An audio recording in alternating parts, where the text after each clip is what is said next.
Perkenalkan, nama saya Dandi Wibisono dengan NIM A131240180 dari Fakultas Hukum. Di sini saya akan menjawab pertanyaan UAS dari mata kuliah Etika dan Karakter mulai dari nomor 2 sampai nomor 5 menurut pendapat saya sendiri. Jawaban nomor 2.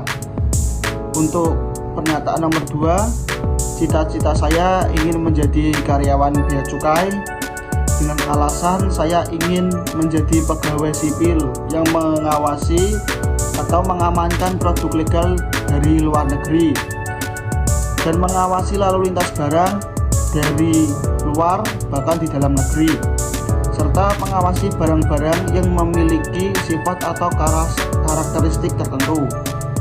Upaya saya agar profesi itu terwujud adalah saya belajar dari orang-orang yang sudah berpengalaman, menentukan bidang usaha yang sudah saya tekuni atau pelajari dengan semaksimal mungkin, belajar dari pengalaman atau pendidikan, mengatur kedisiplinan diri agar usaha kita berkembang untuk kedepannya dan untuk meraih cita-cita tersebut, dan menyusun atau merancang usaha dengan baik.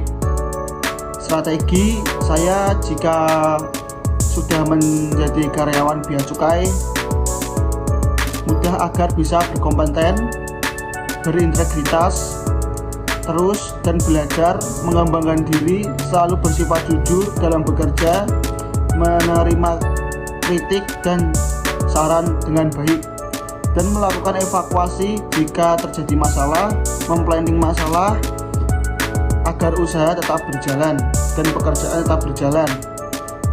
Jika di lingkungan kerja saya terjadi kecurangan, saya akan mengevaluasi diri, memperbaiki apa yang sudah terjadi, dan menasehati jika ada yang berbuat curang, dan memberikan pemahaman akan dampak terjadinya korupsi dan kecurangan tersebut, dan memberikan sanksi agar orang-orang tersebut jera. Dan pertanyaan nomor 3 yaitu dari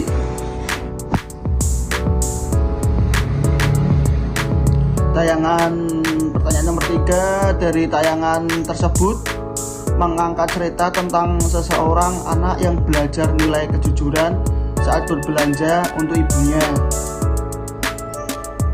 Anak ini sempat tergoda untuk mengambil uang kembaliannya secara tidak jujur, namun akhirnya memilih untuk jujur dan mengakui kesalahannya.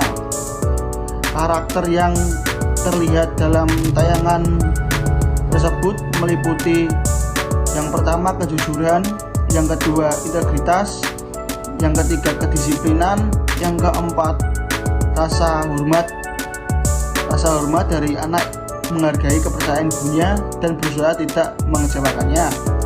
Dan dampak positif dan inspirasi yang bisa diambil adalah menumbuhkan kesadaran kita bahwa kejujuran adalah fondasi penting dalam kehidupan sehari-hari yang membentuk karakter yang kuat, serta menginspirasi orang tua dan mendidik untuk terus menanamkan nilai norma sejak dini agar anak tumbuh menjadi pribadi yang bertanggung jawab dan jujur, dan memberikan contoh bahwa perubahan positif bisa dimulai dari hal kecil seperti jujur dalam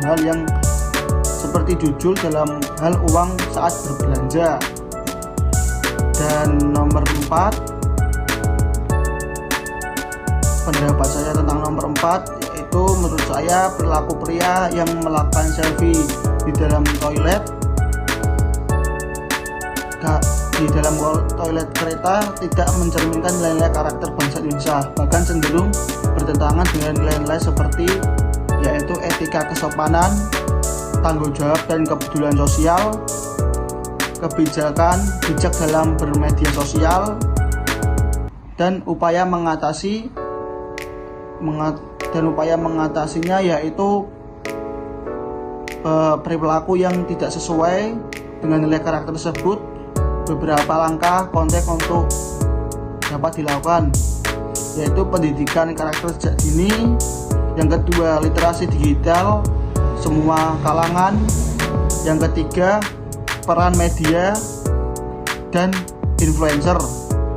Dan pertanyaan nomor 4, link nomor 2, yaitu menurut saya fenomena SD kelas 1 belajar literasi dengan lagu Dah Lupa tidak mencerminkan nilai-nilai karakter bangsa Indonesia, karena nilai yang mungkin kurang tercermin atau perlu diperbaiki yaitu kedisiplinan yang keseriusan belajar, penghargaan terhadap budaya dan bangsa, pendidikan karakter yang integritas, seleksi media pembelajaran yang sesuai, dan yang terakhir perlibatan orang tua, pelatihan guru.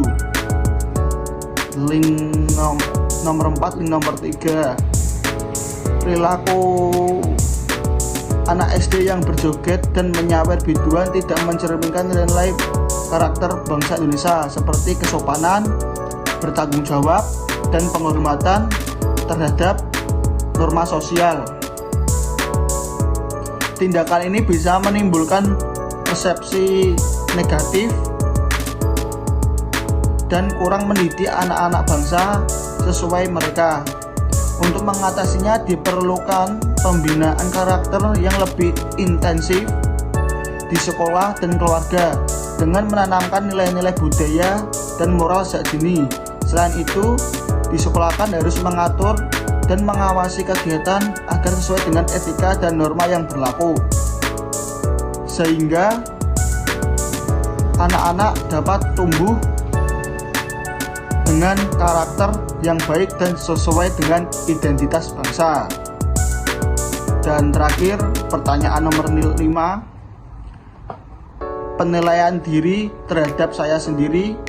Apa saja karakter yang menunjukkan kelebihan dan kelemahan itu? Penilaian diri melibatkan identifikasi karakteristik pribadi. Kelebihannya mungkin mencakup kemampuan beradaptasi yang tinggi dan pemikiran analitis yang kuat. Sementara kelemahan bisa berupa kecenderungan menunda-nunda pekerjaan dan kesulitan dalam manajemen waktu yang efektif. Selanjutnya, etika saya bersikap dalam menghadapi suatu masalah, yaitu pernah menghadapi kesulitan dalam mengatur jadwal kuliah, sikap yang mengambil dengan membuat prioritas yang jelas, menyusun jadwal harian yang terperinci, dan belajar untuk mengatakan tidak pada komitmen yang berlebihan. Hal ini saya sendiri menunjukkan kemampuan adaptasi dan manajemen sendiri. Satu figur lain yang bisa menjadi contoh keteladanan adalah Kiai Hajar Dewantoro, yaitu Bapak Pendidikan Nasional Indonesia. Beliau dikenal karena semangatnya perjuangan pendidikan yang merdeka dan terbuka untuk kalangan dan diskriminasi sosial. Semangat dan perjuangan beliau menginspirasi saya untuk belajar dengan tekun, mengembangkan dan kemampuan akademis sekaligus membangun karakter yang baik. Dengan meneladani Ki Hajar Dewantoro, saya terdorong untuk menghadapi tantangan masa depan dan bersikap mandiri, bertanggung jawab, dan peduli terhadap sesama.